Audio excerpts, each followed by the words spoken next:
Hello, everyone, and welcome to Pod TV's #1 do-it-yourself advocate show, Timeshares Solution or Surrender with Irene Parker, where we provide you some do-it-yourself solutions, resources, so that you can find the solution for your timeshare deceptive act that you might be facing, or maybe you just don't know how to use your timeshare. Not every timeshare situation is a bad situation, but there are a lot of them out there, as we're finding out. And Irene's here to talk with you about it.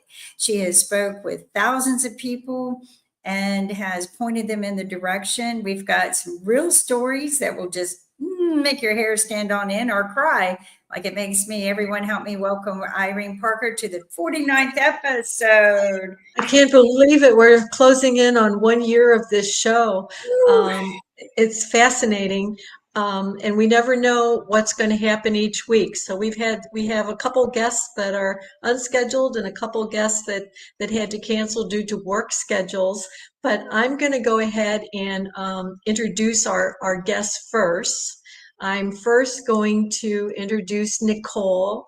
And Nicole, you are from Ohio? Correct, yes. Okay, all right. And she's here to talk about her Westgate Resort nightmare. We've had many Westgate people on here. And we also have on our screen today Josie.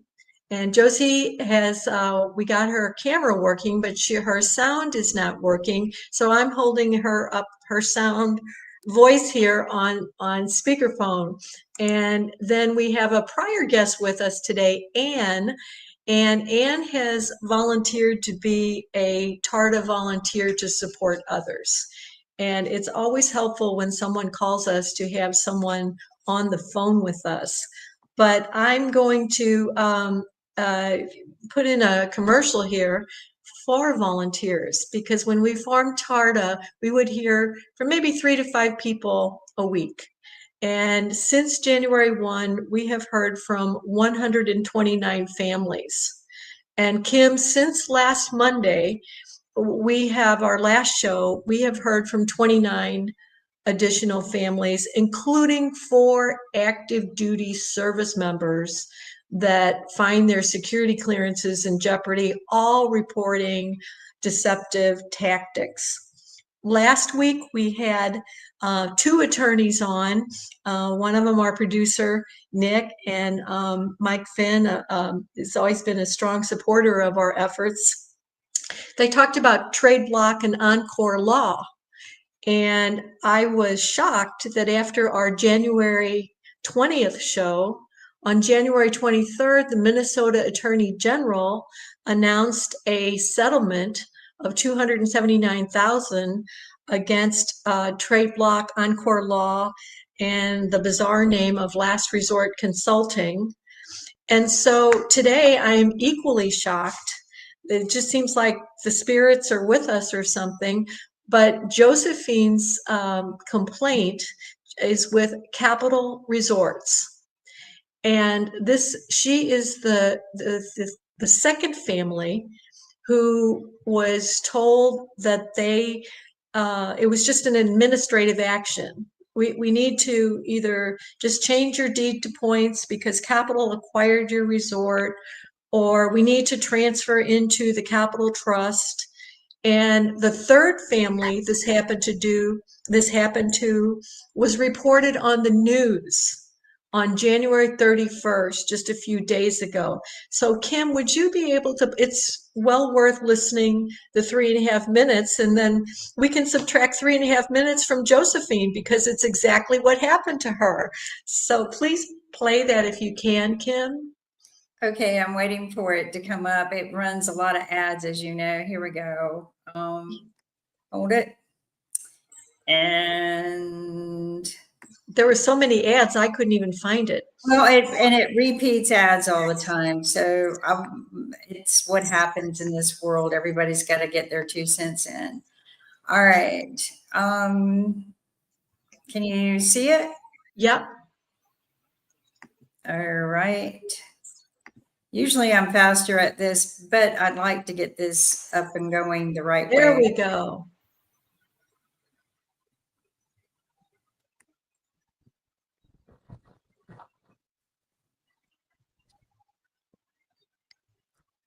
We about fell out of our seat. We could not believe it. Tonight, Action 9 exposes a new scheme that could cost you big money. And we're talking about $50,000 here. That's how much a local couple says they're being forced to pay. They say they were duped by a major timeshare company and then turned to consumer advisor Clark Howard and our Action 9 team for help. They told Action 9 consumer investigator Jeff Deal they had no idea they were even buying a timeshare. Yeah, they said that they didn't know it would cost them. You see, they already had a timeshare here that was paid off, and they really enjoyed coming out here. But they claim 2 salesmen recently tricked them into signing a really bad deal. Sunshine and fresh air. Right on the water in Daytona Beach Shores, the Sea Club 4 Resort was the perfect place for Sandy and Joseph Parks to enjoy their timeshare. It was originally bought by Sandy's parents decades ago, and it was fully paid for. And we actually enjoyed it. Back when we had no money to take the kids on vacation, they would give us their week. Even now, in their golden years, they still enjoyed it. So much so, they were intrigued when 2 men from Capital Vacations suggested a change. According to Sandy, they were told they could trade out their week for points, a move that would offer more options and flexibility to check out other Capital Vacations resorts. Oh, they made it sound like this is great. You know, you're just switching your week to points. Sandy and Joseph said they were bombarded with information, and despite a lengthy presentation, there was high pressure to sign documents quickly. Never once did they say that there was going to be any cost involved. It wasn't until weeks later a surprise bill arrived that made them take another look at their contract. Turns out it was to purchase additional timeshares for more than $55,000. We about fell out of our seat. We could not believe it. Not only that, they claimed the sales agents entered false information, making it appear as if they made more money than they do to get them qualified for credit cards to start paying on their new timeshares. Capital Vacations gets just over 1-star rating on Yelp. Review after review issues warnings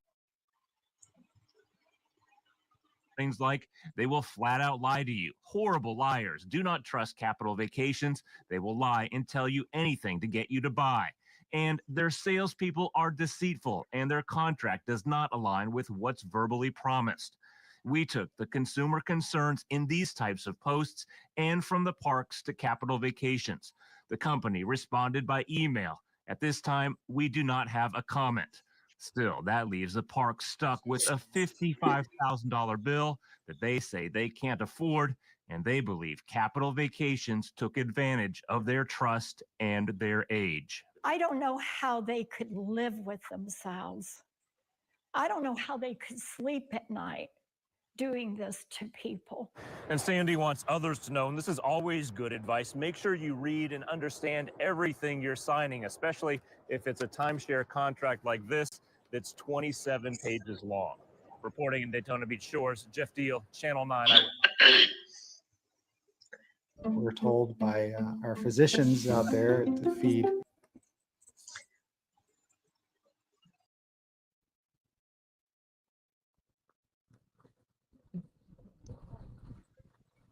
Okay, well, thank you for that, Kim. Josie, I bet that sounds pretty familiar. It sure does. Okay, 2 things before we hear your story. The American Resort Development Association, ARDA, not to be confused with, the executive consultant for Capital Vacations is the chairman of ARDA Rock, Resort Owners Coalition, that automatically bills maintenance fees, raising opt-out. Most times you have to call them to remove it, raise $5 million a year. And there has been some anti-consumer legislation that we've opposed. But to think that they purport to be the organization that protects timeshare members, and the fact that they're so closely aligned with Capital. The other thing that's interesting about Josie is when we first met, I said, well, now how did you find me? She said, well, I don't know if I should say. I'm like, what do you mean? And she said, I called the FBI. And I was like, what? And the FBI actually referred her. Several years ago, we were all filing with the FBI because the definition of white collar crime is deceit, concealment, violation of trust, and bait and switch. So I think we can all agree, check, check, check, check with this family we just heard about.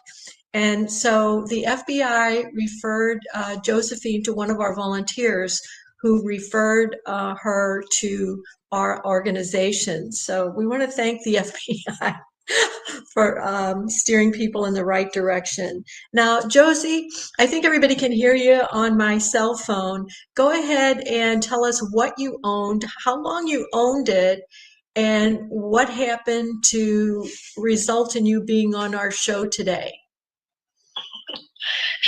Well, I've owned a 1 week deeded timeshare at the Sands Beach Club. And I've owned it since 1983. So that's been a long time, and I've not had any problems with the timeshare all these years until I tried to take a vacation this past summer.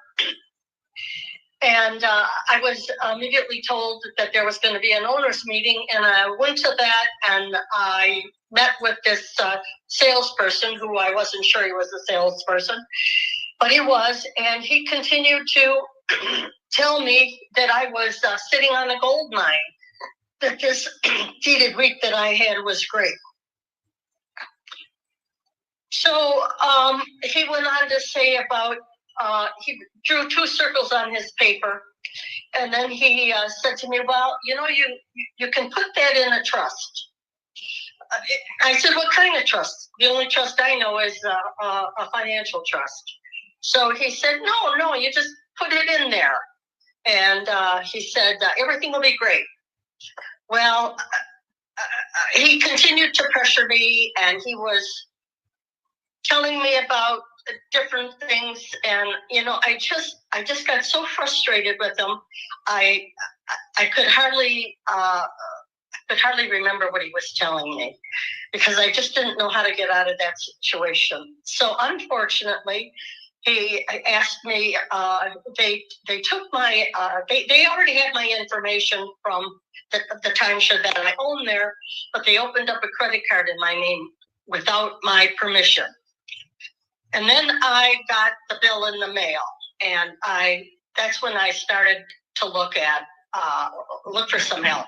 Got on my phone, and that's how I went. I said, well, I got to call the FBI. I mean, who else is going to help me? And then I ran into this lovely lady here, Irene, and she calmed me down. And we've been working on this for a long time. And every day I get phone calls and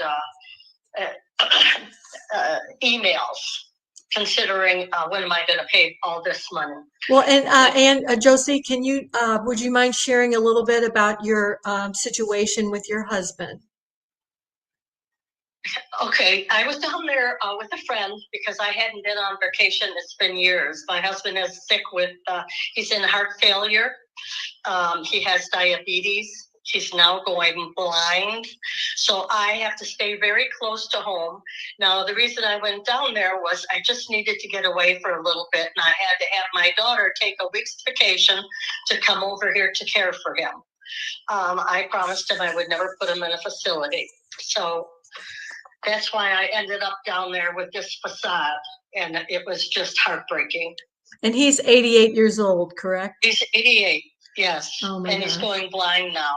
Okay, and according, this, Josie has been remarkable in her efforts to resolve this. Of the 3 families that this has happened to, the first family did resolve. Okay, so Capital worked with that family, so I don't want to go into the details. We try to respect the, once people resolve their dispute, they're not real comfortable coming back on the show because you usually have to sign a non-disclosure agreement. agreeing that you'll never say anything negative about the company. And I said, well, that doesn't prevent you from saying something positive about the company. So we just want to improve communications. But what's remarkable about Josie, but before we go to what we did to follow our process, he also talked about refinancing it, Josie. It was 15% interest rate. Oh yes, yes, 15% interest rate. But then he told me, don't worry about that because you won't have to pay that because I got a friend that'll get you 6%. And well, go ahead. What was different about you and the other family that reached out to me is they had no idea they had bought anything, but you were aware that you had signed a contract for $21,000, correct? At the end, I was, because they took me into a private room and recorded my answers, and it was just kind of sad. Okay, so you knew you were paying $21,000, but you believe that was just to that it was required to transfer your deeded week into the trust? Well, I didn't realize that they were trying to sell me points. I just didn't know that. They never mentioned points. So you thought that the 21,000 was required to transfer the points into the trust? Yes. And they never said the word points during the entire? Never. Okay. Not once. Okay. All right. Now, here's where it gets very interesting, because you charged $4,322 to a Barclay card. You said you were not aware they opened, correct?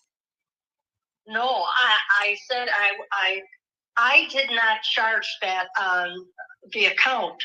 They did that and they opened it. I did not open that charge. Probably somewhere in your paperwork, you unwittingly authorized that. Okay. More than likely. Yeah, okay, so then you financed $12,968. Now, I've had people say that they contacted a law firm, and the law firm said, we can help you with the timeshare loan, but we can't help you with the credit card. You need to just go ahead and pay that off. But you opted to default on the credit card payment, right? I immediately decided that I was going to call them and close it. Okay. Because I did not give them approval to open it or to put anything on there. I thought that was a crime. Okay. So that's what I did. I never opened this credit card. I never activated it. It's still in the file here, and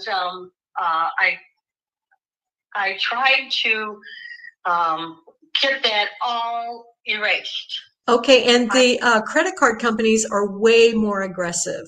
They will send you a subpoena and take you to court for $4,000. I've had that happen. It was a senior, she was single, and she actually went to court on her own behalf and negotiated them down to, like, I don't know, $2,500 instead of $4,500. So you called me on January 28th. You first received a call from Barclays on Saturday, the 25th, I think, and you were afraid that it wasn't Barclays. Tell us what happened with that call.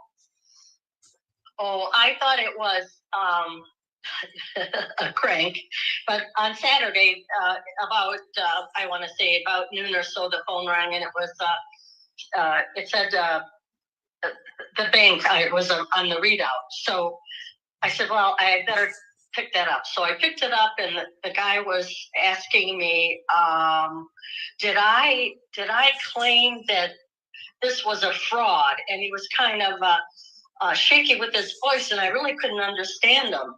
However, he did clear it up, and I told him I never opened that charge. I never gave anybody permission to open it. And how dare they put $4,400 on a charge with my name on it? So I disputed it. I shut the charge down, and I won the case. They sent me a letter that I'm all good. Well, and So- then, but then on the that was Saturday, and then Yes. you called me on Tuesday, very upset, and I guess it just processed or something. And I said, and you were afraid it was, you mentioned to me then you thought it was a sales agent trying to pull something. And so I said, well, let's call the number together. So you and I got on the phone together with Barclays. We spoke to yeah, it was an Indian name, and he was actually very nice. Yes, he was. And we have written up what happened to you. We have sent it to Capital, and we have so he asked you to fax. I think the report is now 4 pages long, and he asked you to fax that to Barclays. And did you do that? I did that. Okay, so that's on record. Now it gets even more bizarre. Okay, so this is, you received and I've never heard of this before. Maybe people are just not telling me, but on August 26th of 2024, you received a financing statement from the Michigan State Department UCC filing office listing you as a debtor filed by Capital Resorts, asking for an affidavit stating the debt is false or an information statement. Well, now we're bordering on to legal advice. So I said, we have attorneys that donate their time to just answer a quick question that we can't answer. So you spoke to that attorney and he said, well, it's hard to say the debt is false. So I said, well, let's file an information statement. Now, I have an MBA. Your husband's 88. You're his caregiver. I almost lost my mind trying to help you with that because it was so confusing, and we even had to call them, but we did file an information statement from them. So now what I think we can do, come on, Capital. This is ridiculous. This is the third family this happened to. And what it's kind of like they tweaked it because this has been going on a long time, where it was Diamond Resorts that you had a Monarch deed or a Gold Key deed or a Sunterra deed. We had an ILX deed, and you must convert your deed to points. You must do that. Well, that's not always accurate. So now what we're going to do is we're going to have you reach out to that reporter in that. And now they want to do a story about Florida because they're Orlando reporters. So we do want to let them know that we appreciate the reporting that they did, because I don't see how you could not be more credible after that. Now, now let's go ahead and move on to Nicole. And Nicole, you are in Ohio. Yes. And Josie, what state are you in? Michigan. Oh, that's right. Yeah, I knew that. Okay, so Nicole, go ahead and share with us the following our process and your experience with Westgate Resort. But before you get started, there is a broken record complaint. And I think, Josie, you might have even mentioned this, where volunteers did a public records request, and they were able to discover through public records or 585 complaints filed about Westgate, and nearly half of them, I think 251, complained about being told they could rent to offset costs. That's part of your complaint as well. But go ahead and let us know how you became involved with Westgate and what has happened thus far. Okay, so I had went on vacation to Tennessee, and on our way back home, we got stopped to go see a 90-minute tour. It was never suggested it was a timeshare, so we went into Westgate. That 90 minutes turned into over 7 hours. In about 5 hours, I kept saying no because, they try to give us the great, oh, your maintenance fees won't go up. Your children's going to love this. I kept declining. I didn't want anything to do with it.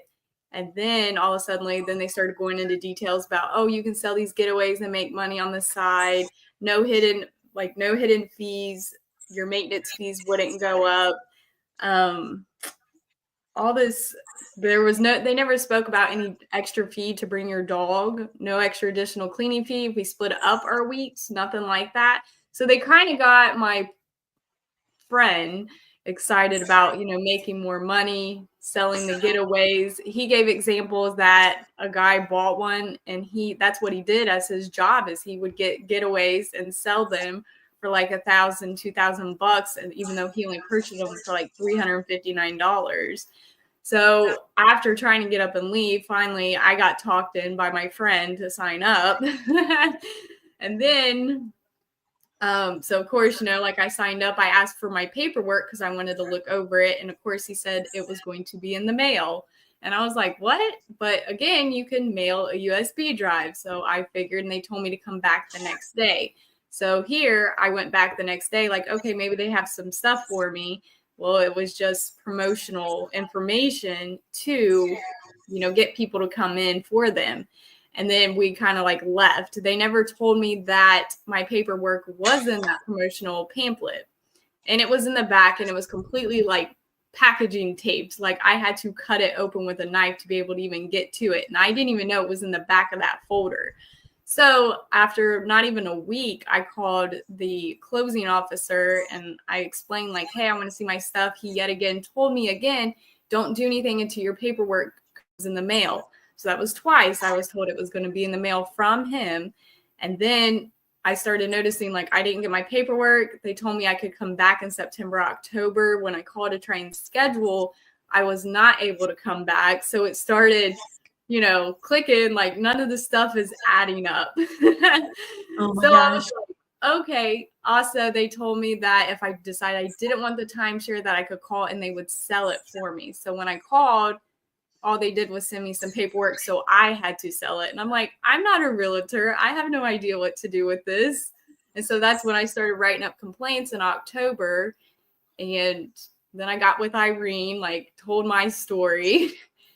And then also the credit card, they did sign me up for a credit card as well. And then I seen on Credit Karma, they changed my income from making less than 40,000 to over 70,200 to be able to get me approved.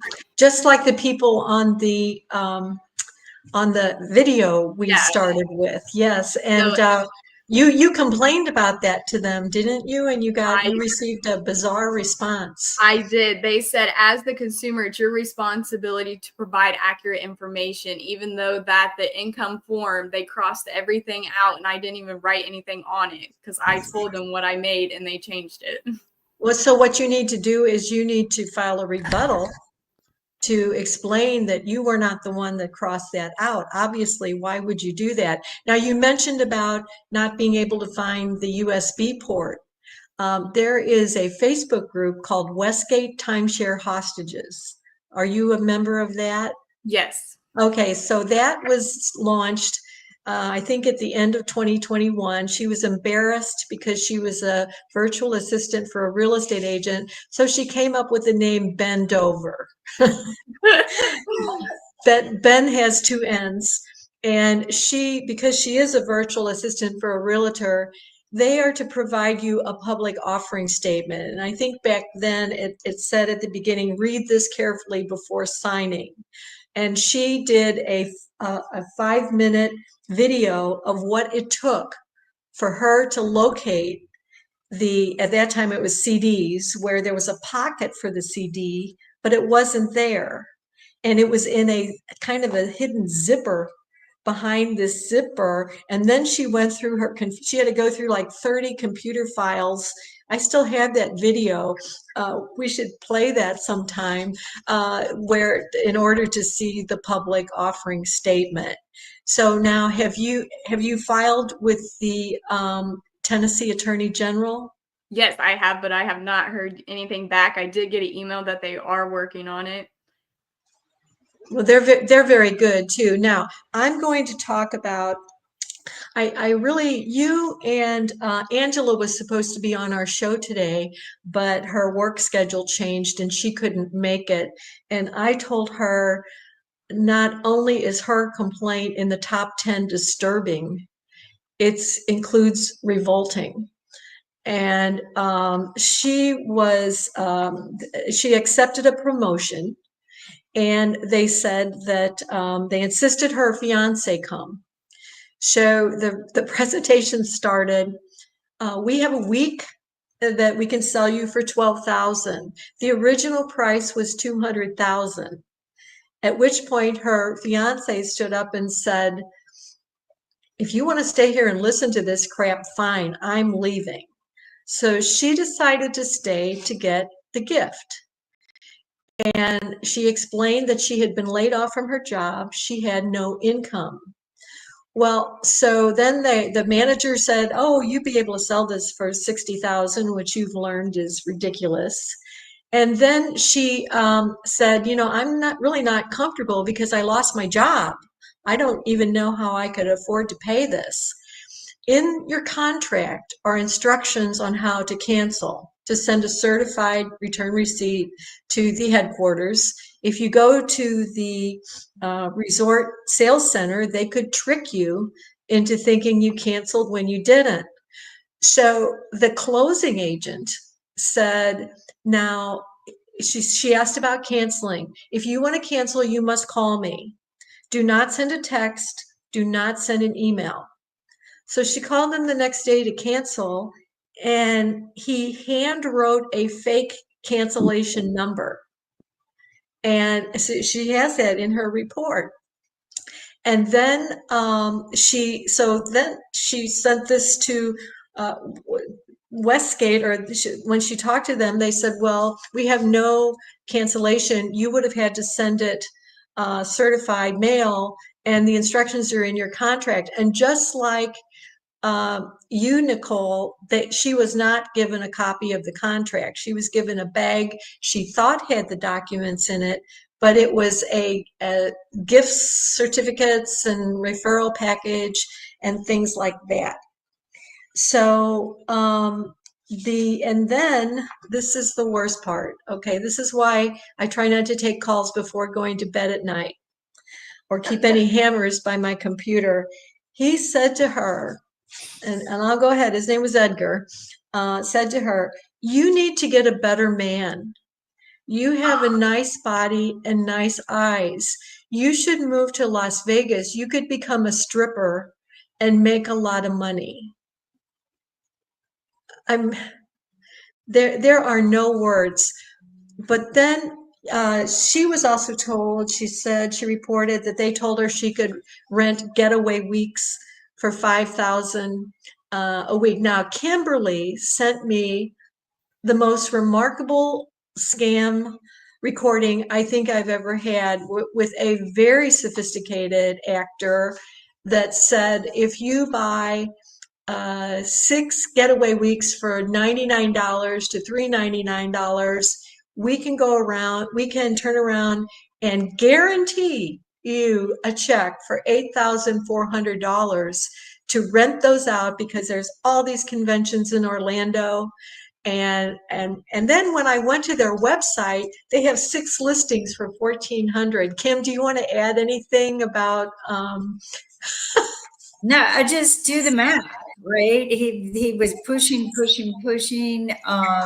This is not the first time I got the call, but the first time I got I've recorded it more than once, but I'll ask him, can you send me the contract? That sounds too good to be true. Oh, everyone's different. You have to give us your credit card first. And then after we, scan it and get it into the system, if you decide you don't want it, then you don't have to take it. And I know that's not true. That's not how they work. But yeah, I mean, you could hear him in the conversation, the way he tried to twist and convince me that I can take, because I own something, I can take the extra points that they give me every year, which they don't. You have to buy, but you're allowed, supposedly, I guess you're allowed to buy up to 6 weeks. And what they do is they promise you if you pay for them, they'll resell them for you, and they won't. They won't. No. And I know that, but what a scam. I have to pay him, 300 and whatever Up front. right at the top. And then he goes and it ended up being 3,000. I pay him 3,000. They get me 8,000. This doesn't happen in the real world, people. This doesn't exist. Occasionally you can get lucky with stocks and betting on a horse, but this is the biggest scam I've ever seen in my life. And they all should be arrested. Every one of them. And they told you that they would have that check for you in 90 days. And when I 90 checked the days. BBB side, the Better Business Bureau, two complaints were there when it was 90 days and they contacted them, they said, oh, it's going to be 180 days. It will be another 90 days. Right. So it's like, this is just, but anything after 90 days, you can't get back on your credit card. So you can do it in 30, 60, but you can't after 90. Yeah. So actually, it's hard at 60 because banks seem to think that everybody reconciles their accounts every month, and but you should. But the thing is that if you wait that long, you have no recourse, and you will not get that money back. You cannot report it as a scam on your credit card. So, well, and then the game. Yeah, and Nicole, when you first sent me what you had written, you at the very top talked about how you had 60, if they did not respond within 60 days, you could file an arbitration case, right? Correct. Yes. Okay, so I said, that's really doesn't help you much because they know that arbitration's kind of a kangaroo court. One family, it wasn't Westgate, but they filed a $5,000 loan, and the judgment against them was $95,000. They were ordered to pay $79,000 of the resort's arbitration fees. But you also said in your report that you opted out of arbitration. So what it is, it's called the Silver Program. And if you sign up for the Silver Program, so that's what gets you the free water park and what I thought I was getting in my contract originally, you got the free water park, all the stuff. But now because I'm not signing up for the Silver Program, because that opts you out of arbitration, now I don't have any incentives with Westgate. Like I don't even get the water park for free. Like we're going to have to pay if we were to win. Okay, so Kim, you won't believe this, but Westgate was sued, accused of violating the Military Lending Act. The Military Lending Act prohibits arbitration.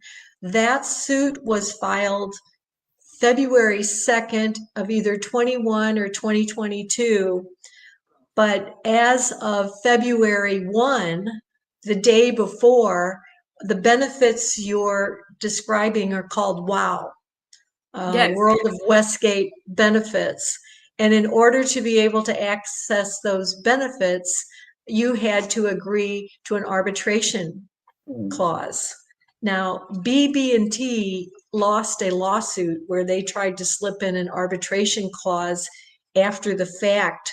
But now, if you have a new contract, though, I'd like for you to check and see if there's an arbitration clause in the contract, because they typically, I know with Diamond Resorts, you have 30 days, I think, to opt out, 30 or 60 to opt out of arbitration. No one does. When you open a credit card, there's, and they say that they make that opt out to give it more teeth, because you could tell a judge, well, they could have opted out. So I'd like for you to check your, because that WOW, in order to access those benefits, that was, I believe, for people who signed contracts before they added the arbitration clause to the contract. So if you could check that for me. Now, okay. Nicole, have you stopped making payments? Yes, I did stop making payments. Okay, when did you stop? It was due on January 13th. Okay, so you've missed your first payment. Yes. Okay, and okay, have you gotten any calls yet? No, they said, well, before when I had called, they said it takes 20 days before yeah. Before you're delinquent. Yeah. In Florida, if you bought in Tennessee, it's probably the same, but I know in Florida, it's non-judicial foreclosure. And the 4 steps are notice of delinquency, notice of default, notice of intent to lien, notice of intent to sell. So we have a support group for people that really are left with no choice but to like, you know, Josie stopped making payments, you stopped making payments, and you've stopped making payments. And we won't go over the details of your complaint, which was against Hilton, because it was one of the most confusing complaints I think I've heard. This is the 3rd time you've been on the show. The first time I think I heard the word confusing. It was confusing. I was confused about 5 times. And then you did sign up with an exit company and paid them $14,000, correct? Yep. Yep. Okay. And so you, in order for me to know what's going on. Before you continue on, I want to say something to Nicole about Sure. things and to the group here. One, some of these contracts really annoy me because by law, most laws that I have been taught, and I'm not a lawyer, but this is what attorneys have taught me over time. I've been in business for over 40 years, that no contract can ask you to waive your rights to sue and how you sue until you had a reason to sue. So in other words, they can't determine whether you will have a right to sue or not. So some of these things about you can do arbitration or you can't, or you can sue, you can't, I'm almost thinking violates. We would have to really have a good attorney on this area. But I think that it truly violates a person's rights to begin with. And then the value of consideration, going back to Nicole, this is something our friend attorney taught me, was the value of consideration of what you purchased. And if they're taking away something of value of the reason why you purchased it, then, that might be something. But one more thing that's just hit me really hard in this conversation is what happened to me. And I hadn't had an income in 2, 3, 4 years actually, but when my husband died, none, right? So it was almost 2 years when I was there. Well, it was 1 year, 2 year. Anyway, I was there for my husband's, the anniversary of his death. So I was very intoxicated. But I remember telling them, I haven't been employed in a long time. I have no income, Somehow or another, when they filled out an application for me, and Nicole, might be a fight point for you. You don't fill out the form; they do it for you on this electronic thing, and they have everything there based on the information you already gave them, your driver's license. They already ran a check on your credit score probably, because while you're talking to the salesman, somebody else has got your stuff. But I remember telling them I have no income. And they said, don't worry, we got this. And of course, we know my whole thing was a complete scam because I was totally intoxicated when I was in there. But they put that I made this exuberant amount of income I haven't seen in years. So maybe they pulled it from a past career of mine, but they put this horrible amount on there that I made. And I think I heard you say the same thing. Am I right, Nicole? Yes. And what I'm thinking is they were trying to base my income with my friend's income because he is the one who makes good money. I don't. And so that's where I think that they try to add some of his on mine, but he didn't sign on the contract with me. So it should have just been based on my income. And when you were in there, who's actually filling out the form? They were filling out the form. But the form they crossed out. Like all I did was write my name, my social security number, my address, and then they crossed the rest of the stuff out. Nothing was ever filled out. They just asked me my income. And then they had you sign it. Yeah, I mean, They use, I remember an electronic pad to get me to do a lot of things. I didn't even know I was getting a credit card, to be honest with you. I signed a lot of things that they pointed to me to sign.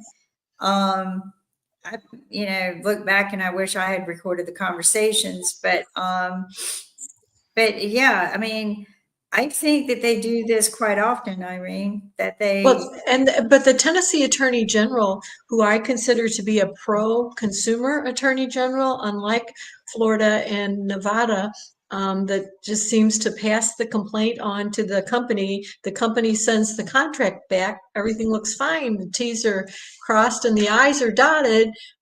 So when I was manager of Senior versus Crime, a special project of the Florida Attorney General's office in Duval County, Florida, the supervisor of the timeshare division, DPPR, said we cannot mediate a dispute and we cannot force them to cancel a contract. Well, I don't think any attorney general can enforce them, but I would say with the Tennessee Attorney General, they definitely helped you to mediate, didn't they, Kim? so Illinois did right off the bat. Of Illinois, right. Yeah. Because mine was done in Chicago. So Illinois, that guy is phenomenal. People in Illinois are more pro people than they are corporations. I'm loving what they're doing right now. Not just for me, but like for their people. But yeah, Illinois jumped on it, had me a settlement in no time at all. But I think it also helped that I had pressure coming in from the Irene, foundation and some other people, because I just met Irene, and so she sent a letter. He had already sent a letter, but it didn't seem like it was going anywhere. But maybe they got hit 4 different ways. But North Carolina, they kind of do the same thing like what you said, where they'll send, hey, this is the accusations we have and all the evidence to back it up. They'll probably do the, can you give us a reply back, or why haven't you done anything yet? So I think Illinois is probably the best I've ever seen. He really pushed to get a settlement for me. The problem was, they sent a settlement letter. They sent me a contract. I signed it and did everything they told me to do instantly. And that was last April, May. We started the settlement process in January when I met you. So it's been over a year, and they still haven't complied to their own terms. They wrote the terms, and they haven't complied to their own terms. Well, and to Anne, you had tell us you stopped paying. When did you stop? When did you sign up with the exit company? When did you stop paying? And I was astonished that the exit company did not have you file with the Hawaii Attorney General, because they are very pro-consumer. So and this is Hilton, when did you, and I'll just real briefly, you were very specific that you wanted to go to Hawaii only the first week of January, which of course is a very high demand week. And then you had 2 upsells to try to achieve that goal, which never got achieved. So you paid an exit company $14,000. There are some exit, not many, but there's a couple exit companies that I feel are trying to do the right thing. So I wouldn't say so much a scam, but just pretty shoddy workmanship. Tell us after when you retained them, when you stopped paying, what they had you do. Because I know our report, when I took the time to listen to everything that happened, was about 2 pages, and theirs was about 2 paragraphs. So fill us in on what's happened since you've been on the show.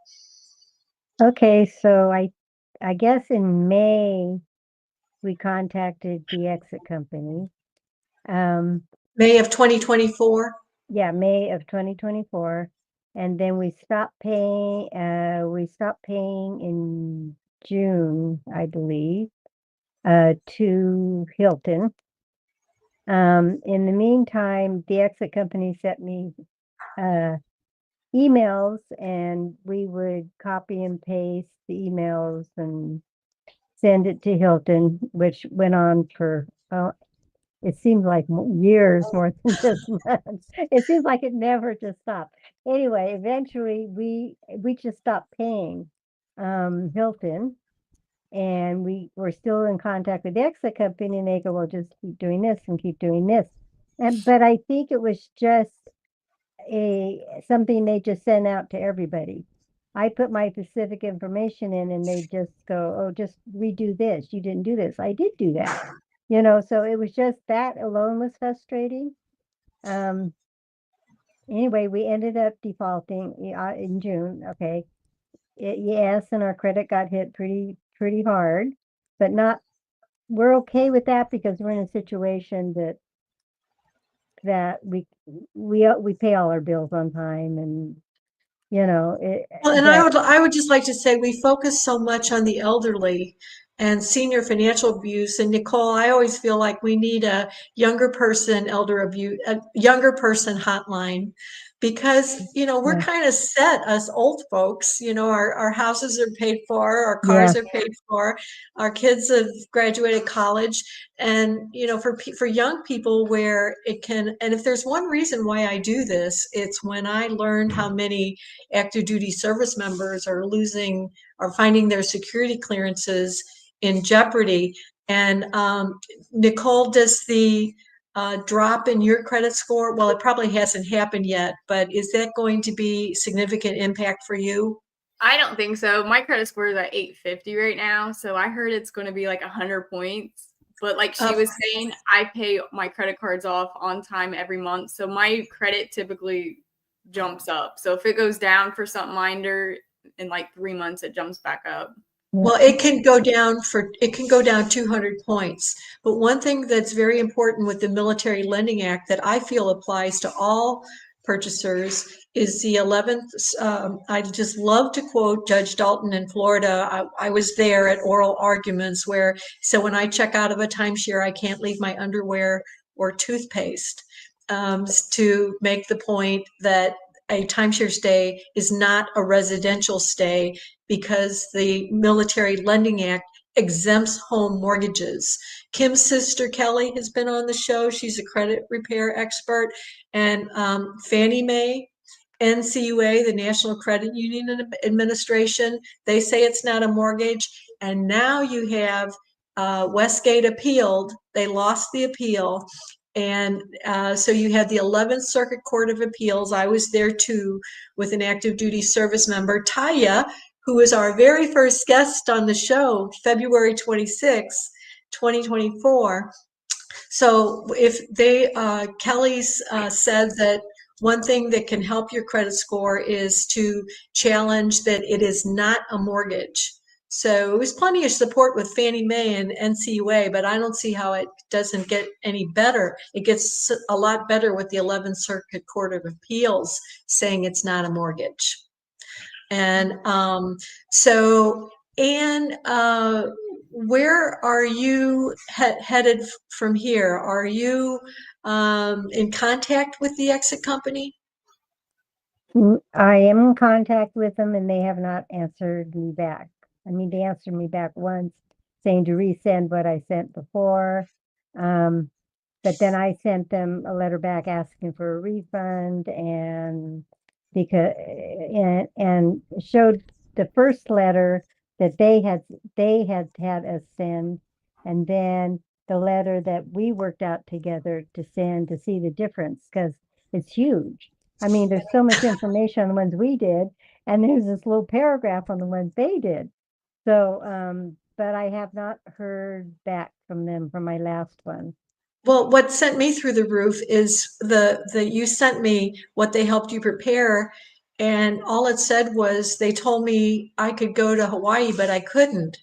And I'm like, wait a minute, of course you could go to Hawaii, which is what Hilton said when they received that, because you can. But they missed the very detailed original purchase, upsell, trying to get that first week. And we have a couple volunteers who are former timeshare sales agents. We've had 2 of them on our show. Both of them are honest. And if you had met with them, they would say, it's pretty hard to guarantee that you're going to get that first week of the year. You need to be more flexible than that. So I think that this is just wonderful, Kim. As we approach a year for this show, I have been so surprised at the number of people that reach out to us saying, I saw Pod TV. I saw this podcast or that podcast. And if somebody now, like Nicole, in your situation, we had Tracy on, who was nervous breakdown material on our show. She was just devastated. She was calling bankruptcy attorneys. And we said, no, no, no. Attorney Mike Finn said, never file for bankruptcy, because if timeshare is your only debt, after 7 years, it may take out the loan, but you still own it. And so sure enough, you know, we had her on, and then we had her on like 4 months later. She was like a metamorphosis to such a confident person, saying, I was lied to. I know I was lied to, and I'm fighting this, and I'm not going to let this ruin my life. So we're hoping, Nicole, you be on our show 6 Friday.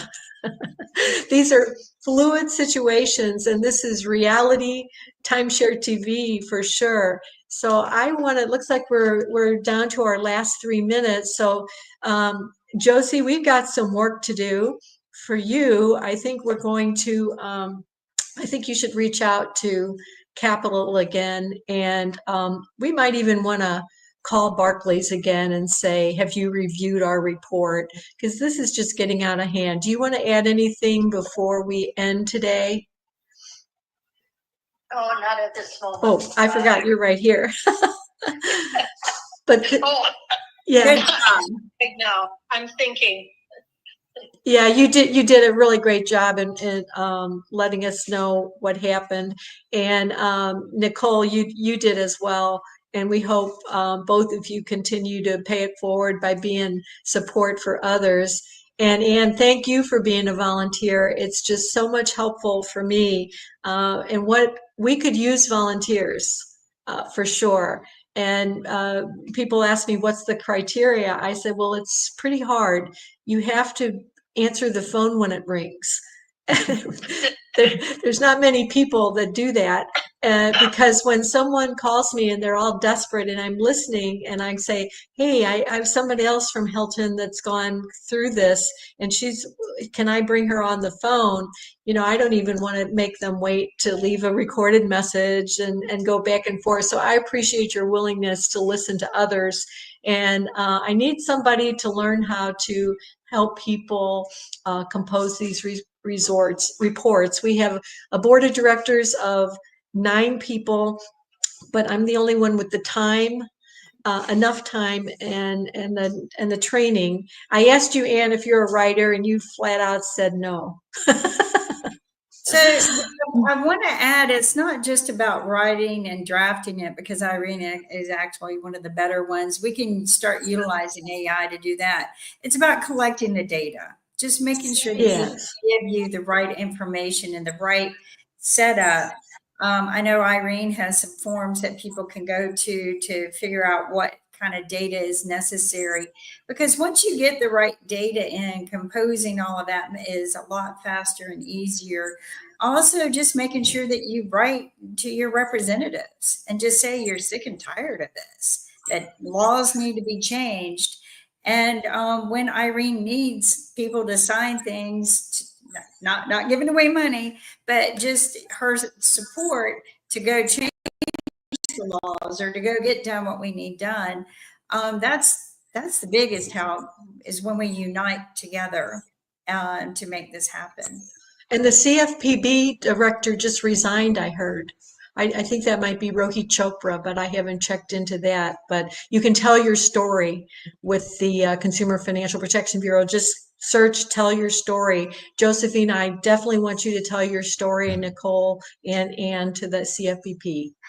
So it looks like we're almost out of time, Kim. Thank you so much for your professionalism to help us with this show. We'll see Kim, you. Thank you for joining us, and we'll see you soon. I guess that was my cue. Next Thank week, you for letting us be on here. yeah, 1 p.m. Thank you, Eastern Standard Time.